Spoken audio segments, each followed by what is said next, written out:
ഈമാൻ കാത്തു സൂക്ഷിക്കണം.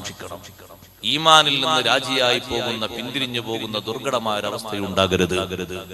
ഏറ്റവും അധികം ജനങ്ങൾക്ക് ഈമാൻ നഷ്ടപ്പെടുന്നത് ബഹുമാനത്തിന്റെ കുറവുകൊണ്ടാണ്. അള്ളാഹു കാത്തുരക്ഷിക്കട്ടെ. ബഹുമാനത്തിന് കുറവുണ്ടാകാൻ പാടില്ല. ബഹുമാനത്തിന് കുറവ് വരാൻ പാടില്ല. നന്നായി ബഹുമാനിക്കേണ്ടത് അങ്ങനെ തന്നെ ബഹുമാനിക്കണം. പ്രത്യേകിച്ച് പറയട്ടെ സഹോദരങ്ങളെ, അള്ളാഹുവിനെ ബഹുമാനിക്കുന്നതിന്റെ ഏറ്റവും പ്രധാനപ്പെട്ട ഒരു അടയാളമാണ് അള്ളാഹുവിന്റെ കലാമിനോടുള്ള ബഹുമാനം. ഖുർആൻ, മുസ്ഹഫ്, അതിനെ ബഹുമാനിക്കണം. വീടുകളിലൊക്കെ ഉണ്ടാകും മുസ്ഹഫ്. പരിപാടി കഴിഞ്ഞിട്ട് പോയി നോക്കണം. ചട്ടയില്ലാത്തതും പേജ് പോയതുമായ മുസ്ഹഫൊക്കെ ഉണ്ടാകും. നമ്മളെ ആൾക്കാരുടെ ദുരവസ്ഥ അറിഞ്ഞു നിങ്ങൾ? ആക്രിക്കടയിലാണ് മുസ്ഹഫ് കൊണ്ടുപോയി കൊടുക്കുന്നത്. നഊദു ബില്ലാഹ്, അല്ലാഹു കാത്തുരക്ഷിക്കട്ടെ. എവിടെയുണ്ട് കൊണ്ടുപോയി മുസ്ഹഫ്?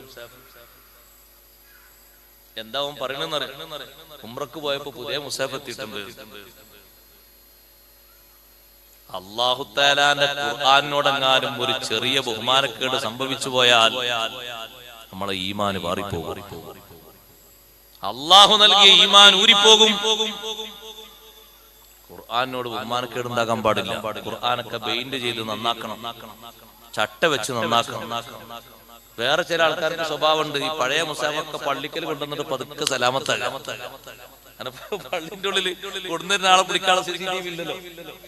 പുറത്ത് പിന്നെ ആൾക്കാർ ചെരുപ്പോ മറ്റോ ഉപകരണങ്ങളോ വണ്ടിയൊക്കെ പോകുന്നത് നോക്കാൻ പുറത്തുണ്ടാവും. ഉള്ളിൽ ആരൊക്കെ പഴയ മുസ്ഹഫൊക്കെയാണ് CCTV ഉണ്ടെങ്കിൽ പിടിക്കായിരുന്നു. ചട്ടല്ലാത്തൊക്കെ പള്ളിയിൽ പതുക്കെ കൊണ്ടുവച്ച് ആളില്ലാത്ത നേരം നോക്കി 2 ഭാഗത്ത് നോക്കി ഒരു തടിയപ്പ്. അതൊരു 10-25 രൂപ വെച്ചൊരു ചട്ട വെച്ചിട്ട് പള്ളിന്റെ ഉള്ളിൽ വെക്കാൻ ഒരു ഭംഗി ഉണ്ടായിരുന്നു. അതിനോടൊക്കെ ഒരു ബഹുമാനം പാലിക്കണം. കീറി പറഞ്ഞ രൂപത്തിലാകരുത്, ഉപയോഗിക്കാത്ത രൂപത്തിലാകരുത്. ഉപയോഗിക്കണം.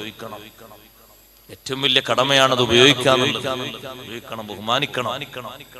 കുട്ടികളെ മുസ്ഹഫ് ആണെങ്കിലും അത് ബെയിന്റ് ചെയ്ത് സൂക്ഷിക്കണം.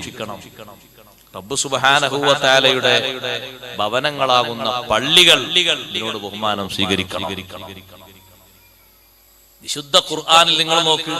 ഖുർആനിൽ അല്ലാഹു തആല നൽകിയ ബഹുമാനം എത്ര വലുതാണ്. ഫൈദാ ഖുരിഅൽ ഖുർആനു ഫസ്തമിഉ ലഹു വഅൻസിതു. ആര് ഖുർആൻ എവിടുന്ന് ഓതുന്നത് കേട്ടാലും അല്ലാഹുവിന്റെ നിർദ്ദേശം കണ്ടില്ലെങ്കിൽ അത് കേട്ടിട്ട് മൗനം പാലിക്കണം. എത്ര വലിയ നിർദ്ദേശാണത്. ആര് ഓതി എന്നുള്ളത് അവിടെ വിഷയമല്ല. ഖുർആൻ ഓതപ്പെട്ടാൽ ഖുർആനോത്താണ് കേൾക്കുന്നത്. അതിന് ഉപകരണത്തിനായാലും ശരി, മൈക്ക്